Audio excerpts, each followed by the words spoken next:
नारायण नारायण नारायण।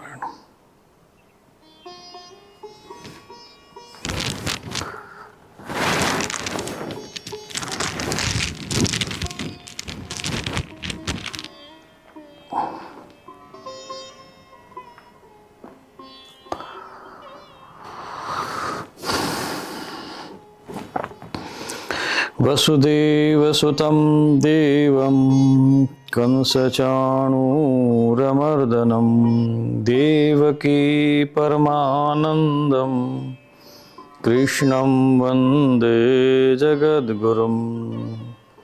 गुरुब्रह्मा गुरुविष्णुः गुरुदेवो महेश्वरः गुरुसाक्षात् परब्रह्म तस्मै श्री गुरुवे नमः।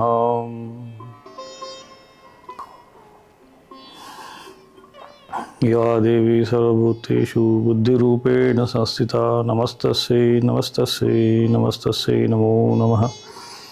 ओम श्री गणेशाय नमः। ओम सरस्वत्यै नमः। ओम श्री गुरुदेवाय नमः। श्री कृष्णाय नमः।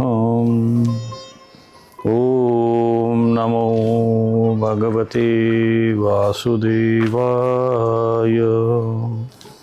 ओम नमो भगवते वासुदेवाय।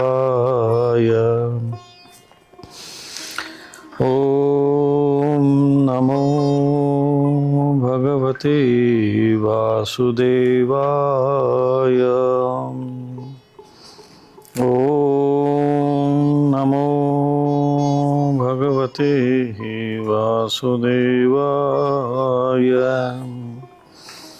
ओम नमो भगवते वासुदेवाय। ओम नमो भगवते वासुदेवाय। ओम नमो भगवते वासुदेवाय।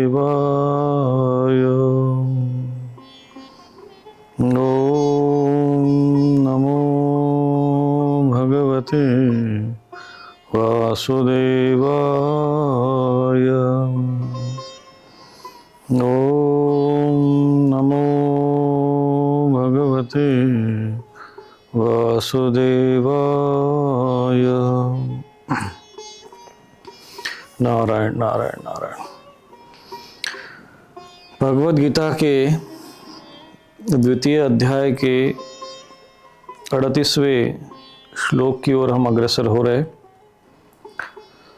सुख दुखे समे कृत्वा लाभालाभो जया जयो ततो युद्धाय युज्यस्व नैवं पापम अवाप्स्यसि। तो कल जो है भगवान ने अर्जुन को ये समझाया कि जो तुम्हें ऐसा लगता है कि इन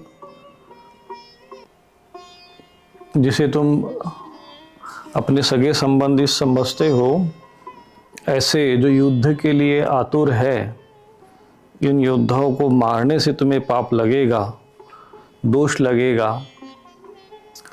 तो फिर ऐसा जो तुम समझते हो, तो उसका समाधान करते हुए भगवान ने उन्हें समझाया कि यदि हतो व प्राप्स्यसि स्वर्ग जित्वा व भोक्ष्यसे महिम। यदि तुम युद्ध करते हुए शरीर को त्याग दिए,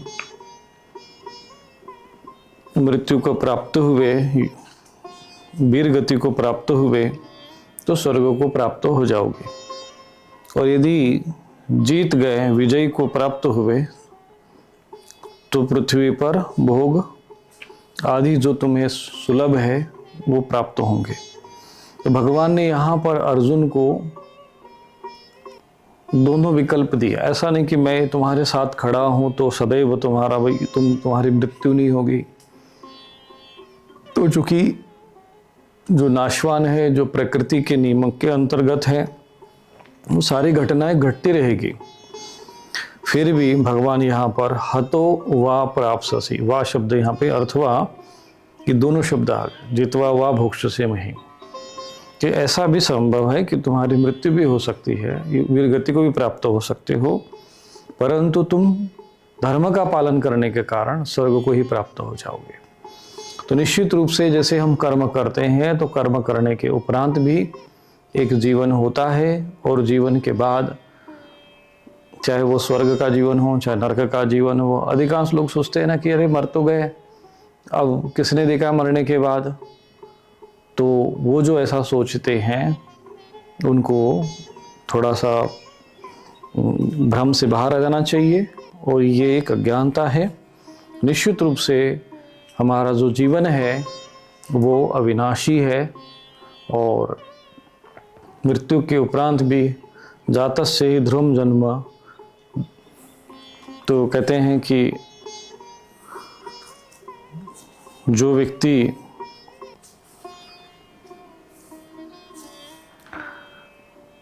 जन्म लेता है उसकी मृत्यु निश्चित है, और जिसकी मृत्यु निश्चित हो जाती है उसका जन्म भी निश्चित है। तो यहाँ पुनर्जन्म की बात भी भगवान यहाँ पर सिद्ध करते हैं। कई ऐसे परंपराएं हैं, कई ऐसे पंथ है, समुदाय है, समूह है, परंपराएं हैं जो पुनर्जन्म को नहीं मानती है, कि मरने के बाद उनको लगता है कि बस यहाँ से मर गए तो हम उधर 72 हूरों के पास चले जाते हैं और वही आनंद मग्न करते हैं। परंतु ऐसा नहीं, प्रकृति का जो नियम है उन नियमों के अंतर्गत पुनर्जन्म भी होता है, और ये भगवद गीता से सिद्ध होता है। और ऐसे कई प्रमाण है जो प्रत्यक्ष रूप से भी बहुत सारे ऐसी घटनाएं इस लोक में सुनने को मिलती है। ऐसे कई अभी आजकल यूट्यूब पर वीडियो भी उपलब्ध हैं कि किसी बालक को पिछले जन्म का स्मरण हुआ, उसका पुनर्जन्म हुआ। तो पुनर्जन्म भी एक सत्य है। तो भगवान यहाँ कहते हैं कि सुख दुखे समय कृत्वा लाभा लाभो जया जयो ततो युद्धा युजस्व नैवं पापम अवाप्स्यसि। जय पराजय लाभ हानि और सुख दुख को समान समझकर उसके बाद युद्ध के लिए तैयार हो जा। इस प्रकार युद्ध करने से तू पाप को प्राप्त नहीं होगा। अर्थात भगवान यहाँ कहते हैं कि अनासक्त भाव से और जय पराजय लाभ हानि सुख दुख इनको समान समझकर, समीकृत्वा यानी समान समझकर। होता क्या है कि जब भी हम कोई भी श्रेष्ठ करते हैं, धर्ममय कार्य करते हैं, तो अधिकांश लोगों में ये भय रहता है, अरे कोई पराजय हो गया तो, हानि हो गई तो, कोई कष्ट आ गया तो कैसे होगा, क्या होगा। ऐसे कई चीज़ें जो है मन में चिंता में उसमें आती रहती, चिंता के रूप में आती रहती है। तो भगवान यहाँ कहते हैं कि समय कृत्वा, यहाँ पर कोई ऐसा तुम लोग समान भाव से कि जय हुआ या पराजय हुआ, पराजय होगी कि जय होगी, ये सब सोचना, ये सब भविष्य के चिंतन करना, ये ज्ञानता है। हमें अपना कर्म करना चाहिए और फल जो है वो समय पर छोड़ देना चाहिए, ईश्वर के चरणों में समर्पित कर देना चाहिए। तो कर्तव्य भावना से कर्म करो, सेवा भाव से कर्म करो, तब तुम्हारे मन में किसी प्रकार की घबराहट नहीं होगी, कोई भय नहीं होगा, कोई चिंता नहीं होगी, और तुम्हारा कार्य सहजता से पूर्ण होगा। तुम्हारे कार्य में ईश्वरीय बल आएगा, तुम्हारे कार्य में धर्म का बल मिलेगा, तुम्हारे कार्य में देवी सत्ताएं, ऋषि सत्ताएं, संत महापुरुष गुरु की सत्ताएं सूक्ष्म रूप से सहायक बनेगी। क्यों? क्योंकि जब तुम इस प्रकार से कर्म करते हो तब वो कर्म धर्ममय कर्म माना जाता है। जब तुम परोपकार के लिए, धर्म के लिए कोई कर्म करते हो तब वो कर्म जो है वो साधारण कर्म नहीं रहता, तब वो कर्म देवीय कर्म हो जाता है, तब वो कर्म ईश्वरीय कर्म हो जाता है। इसीलिए साधारण महापुरुष संत जो है कहीं भी एकांत में साधना तपस्या करते हैं और समाज सेवा का जब वो कार्य करते हैं, कुछ भी ऐसा कार्य होता है, अधिकांश आपने देखा होगा कि जंगलों में कोई महात्मा रह रहा है, वहाँ पर 10 लोग 100 लोग पहुँच जाते हैं और भोजन बनता रहता है, भंडारे में आता रहता है, सब लोग खाते रहते हैं, पीते रहते हैं, और जंगलों में भी सारी सुविधा हो जाती है। कहाँ से होता है? क्यों? क्योंकि वो निस्वार्थ भाव रहता है, सेवा भाव। कोई भी आ रहा है, भैया भोजन कर लो। वहाँ पे ऐसा कोई नहीं है कि चलो भाई होटल बना के रखा हो कि भाई तुम आओ, तो फिर वो भाव नहीं रहता है। अब चूंकि परिस्थितियाँ थोड़ा सा समाज की बदल गई है, हर कोई व्यक्ति सुविधा और ये सब चीज़ें चाहता है। आश्रमों में जाओ, मंदिरों में जाओ तो सेवा भाव होना चाहिए, तपस्या का भाव होना चाहिए, वो नहीं रह गया है। और अंग्रेजी संस्कृति, पाश्चात्य संस्कृति के प्रभाव में आकर अपने शरीर को हमने, हमारे स्वभाव को, संस्कारों को हमने सब परिवर्तित कर दिया। इसीलिए जो है ये थोड़ा जो इस समय आश्रमों का और इस सब चीज़ की व्यवस्था भी बदल गई है। फिर भी ये होना चाहिए कि जब आप कोई भी कर्म करते हो तो आपके मन में जो है ये किसी प्रकार सा हानि लाभ, जय पराजय, सुख दुख, ये सब भाव नहीं होने चाहिए। ये होना चाहिए कि ठीक है, अच्छा कर्म है, धर्म का कार्य है, भगवान का कार्य है, ईश्वर का कार्य है, गुरु जी का कार्य है और परोपकार का कार्य है, बस अपना कर्म करना है। अधिकांश लोगों का मन परोपकार में नहीं लगता। बाकी कर्म तो तुम कर ही रहे हो, कर्म तो प्रत्येक व्यक्ति करता है। सुबह उठेगा, फिर कमाने जाएगा, फिर शाम को आएगा, पूरे रात भर, पूरे दिन भर तो कर्म कर ही रहा है। तो कर्म से तुम बच नहीं सकते हो। प्रकृति तुम्हें कर्म करवा दे, प्रकृति क्रियमाणानि गुणे कर्माणि सर्वशः। तो प्रकृति तुमसे कर्म करवा लेती, परंतु उस कर्म में धर्म यदि जोड़ दोगे, कर्म में यदि सेवा जोड़ दोगे, कर्म में यदि परोपकार जोड़ दोगे, उस कर्म में यदि परहित जोड़ दोगे, तो तुम्हारा कर्म जो है वो धर्म हो जाता है, तुम्हारा कर्म जो है वो पुण्य हो जाता है। और ऐसा करते समय तुम जब कोई भी कार्य करते हो, अर्जुन से भगवान कहते कि तू युद्ध भी करेगा, इन लोगों को मार भी देगा, चूंकि धर्म के युद्ध में है, युद्ध रणभूमि में है, तब तुम्हें कोई पाप नहीं लगेगा। तो यही है पाप से बचने का उपाय कि जब तुम कर्म करते हो, जैसे यज्ञ भी करते हो, उसमें भी कई जीव मर जाते हैं, परंतु हमारे अंदर परोपकार और परहित की भावना होती है, इसीलिए वो पाप नहीं, दोष नहीं लगता। नैवम पापम अवाप्स्यसि, कि तू पाप को प्राप्त नहीं होगा। परंतु वही कर्म, जैसे मान लो कि कोई गंगा जी में रह रहा है, मछली मार रहा है। गंगा जी तो राजा बगरे जी तप करके लोगों के उद्धार के लिए है, लेकिन वो उसमें जीवों की हत्या कर रहा है। तो गंगा जी में जाने से पुण्य नहीं मिलेगा उसको, क्योंकि भाव ही नहीं है, उसको पाप लगेगा। कई लोग जो है तीर्थों में जाते हैं तो सोचते कि तीर्थ यात्रियों के गहने चोरी करने के लिए ऐसे चोर उचक के बदमाश भी पहुंच जाते हैं।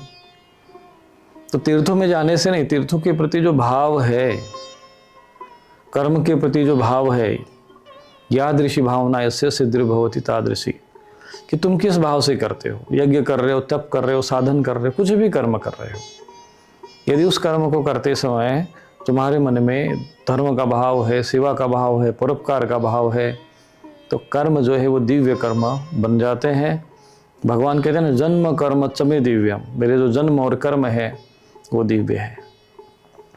तुम भी अपने कर्म को पुण्य कर्म बना सकते हो, बस केवल तुम्हारे मन के जो भाव है, मन का जो विचार है, वही कर्म करना है। बस कर्म के प्रति जो भाव है, बस केवल वो बदल देना है।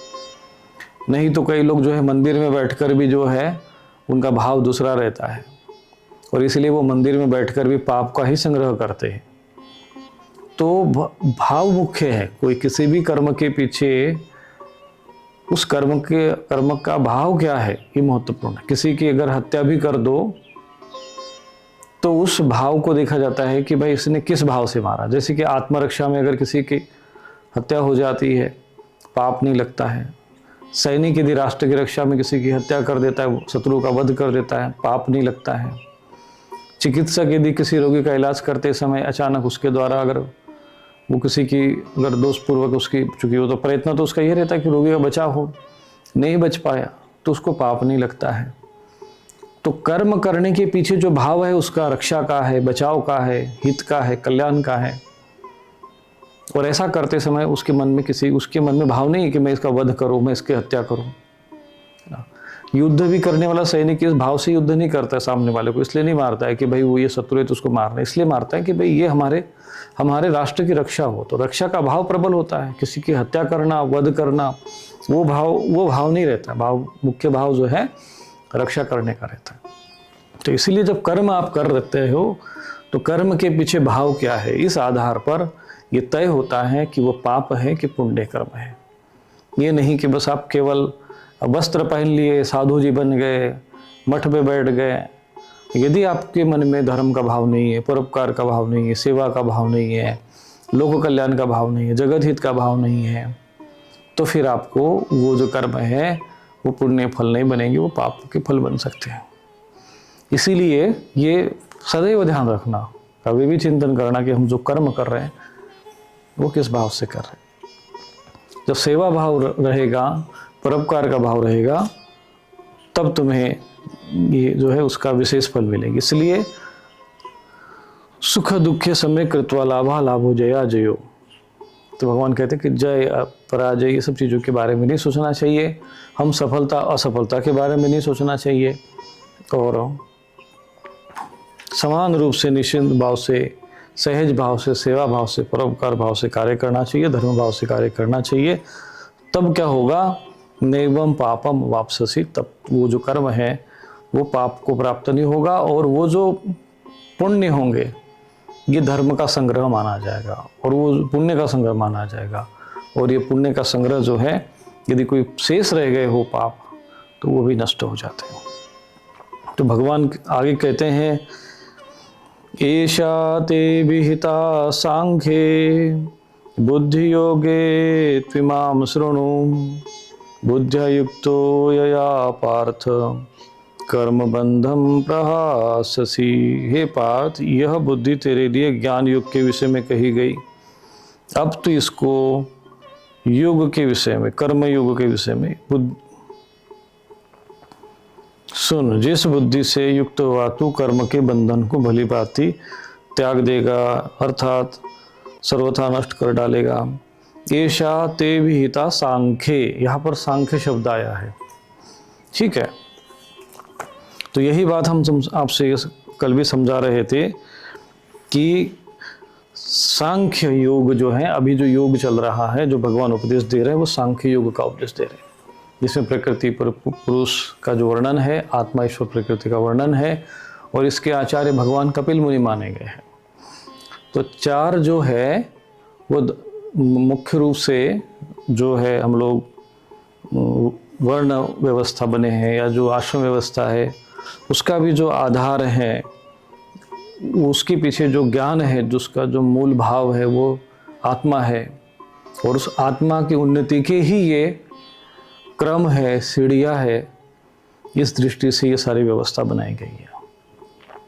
आत्मा मुख्य केंद्र में है, और जैसे ये योग आदि है, सांख्य योग आदि है, ये दर्शन है, 6 प्रकार के दर्शन है, जिसमें आचार्य भगवान कपिल मुनि माने जाते हैं। सांख्य है तो जो सांख्य योग क्या न्याय है, किस प्रकार उत्तर मीमांसा है, पूर्व मीमांसा है। तो इस प्रकार से जो भगवान ने यहाँ पर सांख्य योग का उपदेश दिया है। अब कहते हैं कि अब तुमको जो मैंने एषा ते अभिहिता सांख्ये पार्थ एषा बुद्धि ते सांख्ये अभिहिता, अब हमको तुमको सांख्य योग के विषय में कह दिया है। अब कुछ लोग सांख्य योग को ज्ञान योग भी कहते हैं, जैसे यहाँ पर अपने देखा सांख्य शब्द के आगे गीता प्रेस वालों ने ज्ञान योग लिख दिया। होना तो ये चाहिए कि जैसा उसमें सांख्य योग है तो सांख्य योग ही लिख लो, तो लोगों में कंफ्यूजन नहीं होगा, उसमें शंका संदेह नहीं होगी। ज्ञान योग सांख्य योग अलग है, भेद कुछ भी नहीं है। सांख्य योग भी ज्ञान योग के अंतर्गत आते हैं।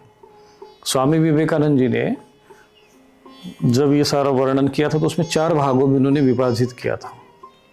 पहला तो जैसे जो ईश्वर के मार्ग जो है, ईश्वर को प्राप्त करने का मार्ग, अध्यात्म का मार्ग 4 भागों में विभाजित किया। 4 प्रकार की बुद्धि के लोग होते जैसे, तो एक है ज्ञान योग मार्ग, दूसरा है कर्म योग, तो कोई ज्ञान मार्ग से जाता है, कोई कर्म योग से जाता है। तीसरा है राजयोग, यानी जो पतंजलि योग सूत्र आदि के माध्यम से जो साधना करते, और चौथा है भक्ति योग, जो हृदय प्रदान होते हैं, भावुक होते हैं, सहज होते हैं, वो भक्ति मार्ग से साधना करते हैं। तो उसको 4 भागों में विभाजित किया। तो ऐसे ही कई प्रकार के योग है। तो ये सारे योग जो है ईश्वर की तरफ ले जाते हैं, अध्यात्म की तरफ ले जाते हैं। तो यहाँ पर सांख्य योग की बात आती है तो उसको सांख्य को ज्ञान योग भी कहते हैं, कुछ लोग इसको बुद्धि योग भी कहते हैं, क्योंकि इसका जो संबंध है बुद्धि से है, चिंतन से है। इसके लिए श्रवण, मनन और निधिध्यासन ये 3 क्रम माने जाते हैं। श्रवण करना है, फिर वो जो ज्ञान श्रवण कर लिया, फिर उसका मनन करना है और फिर उसका ध्यान करना है।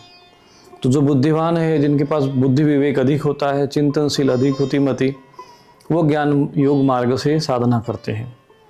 जिनमें देह भाव कम होता है, इसलिए जो त्यागी होते, सन्यासी होते हैं, वो ज्ञान योग मार्ग से जाते हैं। ज्ञान योग से संबंधित जो ग्रंथ हैं, जैसे ब्रह्म सूत्र है, सांख्य योग है, न्याय है, वैशेषिक शास्त्र है, ये सारे जो दर्शन शास्त्र हैं, ये सभी ज्ञान मार्ग के हैं, ज्ञान योग के हैं, सांख्य योग के हैं। तो सांख्य जो शब्द है, सामान्य जनमानस को सांख्य पता है। सांख्य माने क्या? सांख्य का अर्थ होता है संख्या। प्रकृति के जो तत्व है वो कितने संख्या, उनकी संख्या कितनी है, इस पर चिंतन मंथन होता है, इसलिए उसको सांख्य योग कहते हैं, पर उसको ज्ञान योग भी कहते हैं। अब इसमें ये बात आती है कि बुद्धि योगे त्विमाम शृणु। अब यह कहते हैं कि बुद्धि योग है, तो कुछ लोग बुद्धि योग, जैसे यहाँ पर सांख्य योग और बुद्धि योग दोनों को अलग कर दिया। तो वास्तव में सांख्य योग तो यहाँ ज्ञान योग है और बुद्धि योगे त्विमाम शृणु। तो यहाँ पर अब सांख्य योग समाप्त हो गया, अब बुद्धि योग आरंभ होता है। बुद्धिया युक्तो या पार्थ कर्म बंधम प्रहास्यसि। अब जो तुम्हारे जो आत्मा, प्रकृति, ईश्वर, ये सब चीज़ों के बारे में समझाया, अब बुद्धि से सोचना है। जैसे भगवान ने कहा ना, पहले तो अहंकार आत्मा के स्तर पर समझाया, नहीं समझाया तो फिर अहंकार के स्तर पर लेकर आए कि तू क्षत्रिय है भाई, तो वहां पर भी नहीं समझा, फिर अहंकार से नीचे आगे बुद्धि स्तर पे आ गया। तो बुद्धि मार्ग पे कहते हैं कि हे पार्थ, अब यहां पर बुद्धि योगे त्विमाम शृणु। अब यहां पर अर्थ करते समय इन्होंने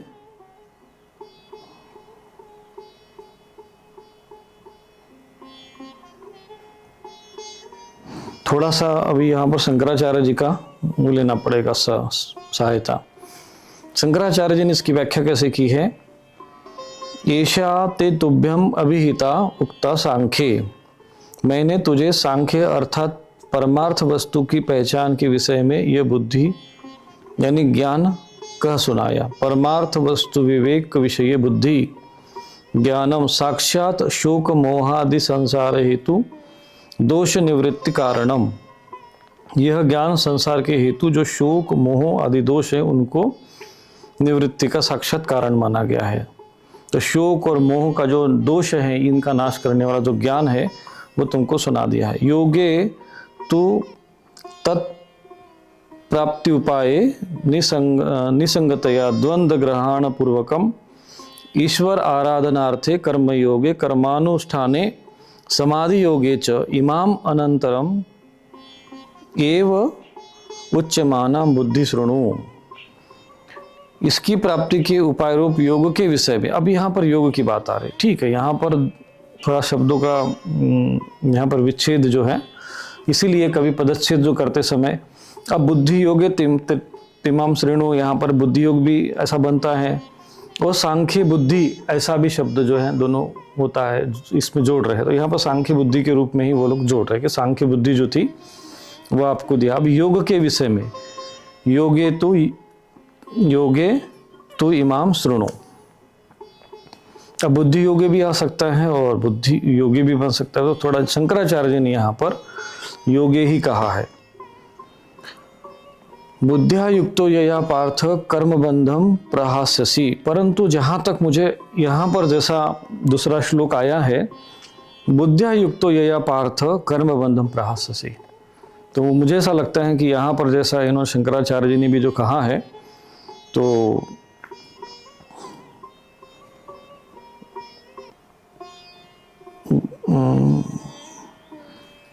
रुचि बढ़ाने के लिए इस बुद्धि की स्तुति करते कि हे अर्जुन, जिस योग की विषय बुद्धि से युक्त तू हुआ है, धर्म अधर्म नामक कर्म और बंधन को ईश्वर कृपा से होने वाली ज्ञान प्राप्ति द्वारा नाश कर डालेगा, यह अभिप्राय है।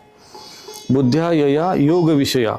अब इन्होंने यहाँ पर योग के बारे में ऐसा कहा है, परंतु जैसे यह बुद्धिया युक्तो यया पार्थ, बुद्धि से युक्त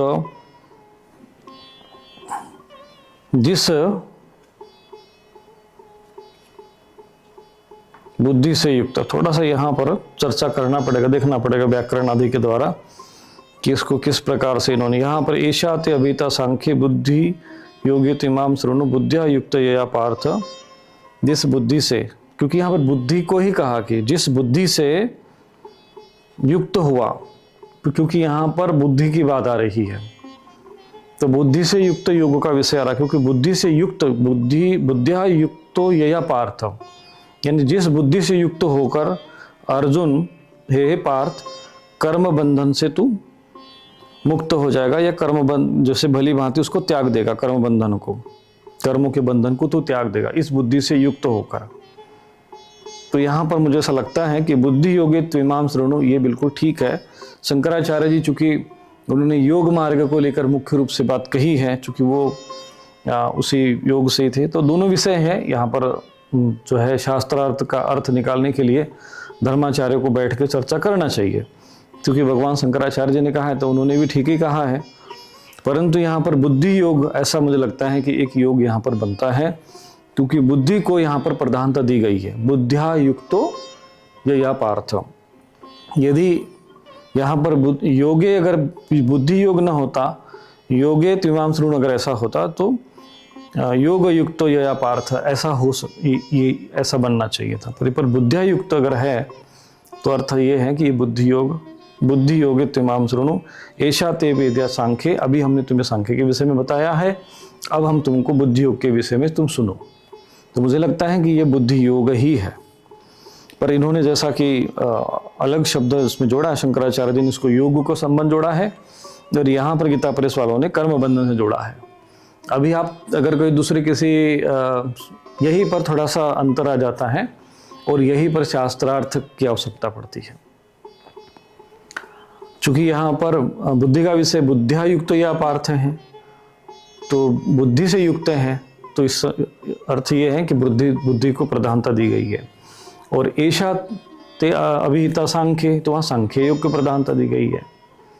तो इसलिए यहाँ पर दो भाग हो रहे हैं यहाँ से। और श्लोक में भी जिस प्रकार से 4 पद होते हैं इसमें, तो 4 पद में बुद्धि योगे तिमाम श्रृणु, ऐसा ये पद जो है उचित लग रहा है। और इन्होंने जब व्याख्या की है, गीता प्रेस वालों ने जब हिंदी में व्याख्या की है, तो उन्होंने कर्मयोग के विषय में लिखा। अब यहाँ पर कर्मयोग का तो उल्लेख ही नहीं हो रहा है, कर्म शब्द का उल्लेख नहीं है ना।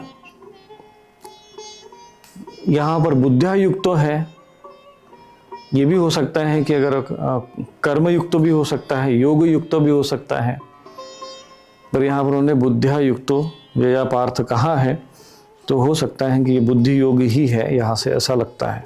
फिर भी मैं कोई अपनी तरफ से निश्चित रूप से, तो जैसा मुझे अनुभव हो रहा है, तो वो देखते हैं। अब इन्होंने कर्मयोग की महिमा का वर्णन, अब यहाँ पर अगर गीता प्रेस के हिसाब से लिया जाए तो वो कर्मयोग को प्रधानता दे रहे हैं। यदि आप इस्कॉन या जैसे जो भक्ति प्रधान वाले जो होते हैं, तो वो यहाँ पर भक्ति योग लिखते।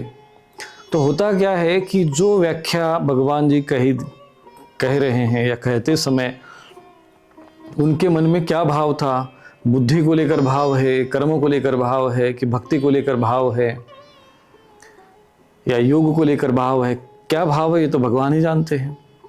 तो भगवान के अंतःकरण की बात जो है भगवान को जानते हैं। तो परंतु होता क्या है कि जो भक्ति प्रधान जो संत होते हैं, तो उसको भक्ति के रूप में अर्थ लेते हैं।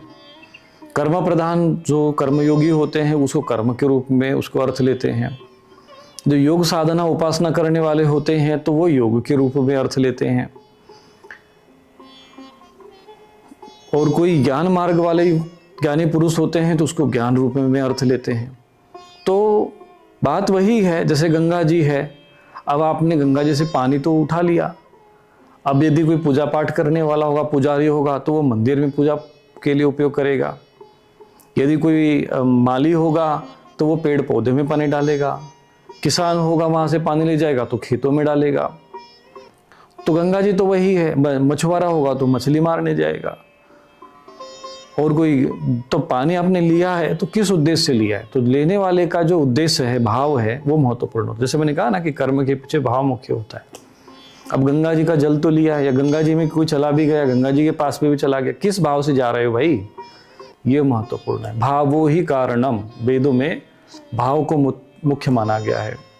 मंत्रे तीर्थे द्विजे देवे देवज्ञ भेषजे गुरु, है ना। मंत्र में, तीर्थ में, द्विज में, देवज्ञ ज्योतिषी में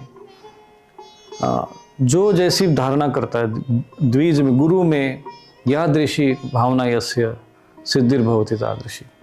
तो जैसी भावना रखते हो भाई, तुम शत्रु भाव से जाओ, मित्र भाव से जाओ, कारुण भाव से जाओ, किसी भाव से जाते हो, जो भाव तुम्हारा होगा, यानी जो एक्शन का रिएक्शन होता है, क्रिया की प्रतिक्रिया होती है, वैसा है। तो यहाँ पर हम लोग, इन्होंने योग के रूप में लिया है, और इन्होंने जो व्याख्या की है कर्मयोग के रूप में की है। और मुझे जो ऐसा लगता है कि भाई यहाँ बुद्धिया युग तो अगर बात आ रही है तो बुद्धि युग का ही है। अब आगे देखते हैं भगवान इसको किस रूप में ले रहे हैं। और चूंकि बुद्धि योग भी जो है एक योग है, इसमें वो बुद्धि योग बार बार वो शब्द आया है। जैसे यहाँ पर एक बुद्धि योग शब्द आया है, तो ददामि बुद्धि योगम तम येनमाम उपयान्ति थे। भगवान ने आगे के श्लोकों में कहा है कि मैं उसको बुद्धि योग देता हूँ। अब कुछ लोग कहते हैं बुद्धि योग का अर्थ क्या है, बुद्धि में योग है या बुद्धि ही योग है, बुद्धि से युक्त योग है। अब उसके कई भी अर्थ होते हैं ना। तो भाई रामेश्वरम है, तो भाई राम के ईश्वर होता है, राम या जिसके ईश्वर है। तो ये आप जो है अर्थ लगा सकते हैं, इसी को ही व्याकरण आदि के माध्यम से शास्त्रार्थ कहते हैं। तो बुद्धि योग शब्द भी जो है भगवद गीता में आया है, और यहाँ पर भी बुद्धि योग शब्द आया है। तो मुझे लगता है कि बुद्धि योग जो है ये अलग शब्द हैं। यहाँ पर संधि विच्छेद, बुद्धि और योग ऐसा दो संधि विच्छेद यहाँ पर नहीं है, होना नहीं चाहिए, पर शंकराचार्य जी ने किया है तो उन्होंने योग के रूप में लिया है, इन्होंने कर्म योग के रूप में लिया है। तो देखते हैं आगे भगवान किस रूप में इसको बता रहे हैं। तो भगवान कहते हैं नेहा विक्रम नाशोस्ति प्रत्यवायो न विद्यते स्वल्पम अप्यस्य धर्मस्य त्राते महतो भयात।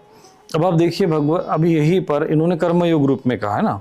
यहाँ पर कोई कर्मयोग शब्द का उल्लेख है क्या? इसलिए जब भी आप किसी धर्म ग्रंथ को पढ़ते हो और उसका अनुवाद जब पढ़ते हो, तो अनुवाद पढ़ते समय सामान्य व्यक्ति जो संस्कृत का ज्ञानवान होता है वो अपने संस्कृत श्लोक को पढ़ते हुए उसके व्याकरण को पदच्छेद अन्वय आदि का अर्थ लगाते हुए उसका अर्थ लगाएगा। पर जिसको संस्कृत नहीं आता है वो अपना उसका हिंदी में जो अर्थ लिखा है वही पढ़ेगा। जैसे इन्होंने ये यथारूप वाले जो इस्कॉन वाले, इन्होंने अपना हिंदी में, सामान्य व्यक्ति ने अंग्रेजी में ट्रांसलेशन कर दिया, हिंदी में ट्रांसलेशन कर दिया। अब जो है उन्होंने कहा कि श्री कृष्ण भावनामृत, कृष्ण श्री कृष्ण कॉन्शियसनेस, अब उसमें है ही नहीं कहीं भगवद गीता में ये सब शब्द जोड़ दिया। तो वो जो हिंदी अनुवाद है उसको पढ़ता है व्यक्ति और उसको लगता है कि यही भगवद गीता है। मूल जो है वो हम समझ नहीं पाते हैं, तो इसीलिए थोड़ा सा संस्कृत का ज्ञान होना बहुत आवश्यक होता है। और इसीलिए विद्वान महापुरुषों को बैठकर जो है शास्त्र का अर्थ निकालना चाहिए। अब यहाँ पर अर्थ निकालना चाहिए, बुद्धि योगे हैं या योगे है या कर्म योगे हैं, क्योंकि यहाँ पर बुद्धि की चर्चा और बुद्धिया युक्त तो ये पार्थ, ये भगवान ने दूसरे लाइन में बोल दिया, तो इससे सिद्ध होता है बुद्धि योग है। और बुद्धि योग शब्द जो है वो बाद में भी आया है भगवद गीता में ही, तो इसलिए जो है बुद्धि योग शब्द जो है ये सत्य सिद्ध होता है। तो यहाँ पर भगवान आगे बता रहे हैं, तो इस पर इसका अनुवाद करते समय जो गीता प्रेस वालों ने जो अनुवाद किया है उसमें क्या लिखते हैं, इस कर्म योग में, अब देखो इस कर्म योग, अभी यह लिखा है यहाँ पर, यह का अर्थ इन्होंने कर्मयोग लगा दिया। अब यहाँ पर शंकराचार्य जी का इसमें देखते हैं, न यह मोक्ष मार्गे कर्मयोगे अभिक्रमनाश, अब इन्होंने कर्म मोक्ष मार्गे कर्मयोगे, इन्होंने कर्मयोग को रूप में ही उसको उल्लेखित किया है। अभिक्रमणाम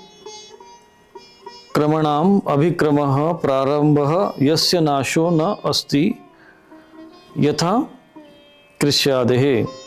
तो आरंभ का नाम अभिक्रम है और इस कर्मयोग रूप, इन्होंने कर्मयोग के रूप में ही वर्णन किया, तो हम कर्मयोग ही अभी मानकर चलते हैं। परंतु जैसा कि मेरे मन में जो भाव आया है मैंने अपना प्रकट कर दिया। तो यहाँ पर इन्होंने कर्मयोग का ही अर्थ लिया है। हो सकता है इन्होंने जो है शंकराचार्य जी का जो शंकर भाष्य के अनुसार ही वर्णन कर दिया हो। तो अनुवाद को महत्वपूर्ण रखना चाहिए, क्योंकि भगवान ने यहाँ पर ददामि बुद्धि योगम तम, तो ददामि बुद्धि योगम जब कहा है तो बुद्धि योग भी कुछ अलग योग होना चाहिए। तो यह अभिक्रमणाश न अस्ति, तो यहाँ पर जो है प्रत्यवाय न विद्यते, तो यहाँ पर इसका अर्थ बनता है कि फल रूप पे उल्टा दोष नहीं होता। प्रत्यवाय ने प्रत्यवाय का अर्थ होता है उल्टा जो है प्रभाव नहीं होता है, यानी जो प्रभाव होना है वो सीधा ही होना चाहिए, पुण्य कारक ही होगा, कल्याणकारक होगा। बल्कि इस कर्मयोग रूप धर्म को थोड़ा सा भी यदि कोई आचरण करता है तो महान भय से रक्षा कर लेता है। नेहाभिकर्मनाशोस्ति प्रत्यवायो न विद्यते स्वल्पम अप्यस्य धर्म से त्रायते महतो भयात। अब यहाँ पर इन्होंने यह शब्द से अर्थ जो है कर्मयोग लिया है। शंकराचार्य जी ने भी यह शब्द का अर्थ कर्मयोगी दिया है। मोक्ष मार्गे कर्मयोगे न इह मतलब मोक्ष मार्गे कर्मयोगे अभिक्रमनाश, यहाँ क्रमनाश क्या अभिक्रमणम अभिक्रम प्रारंभ तस्य नाशो न अस्ति यथा कृष्यादेः, इन्होंने अर्थ भी दिया है इसका।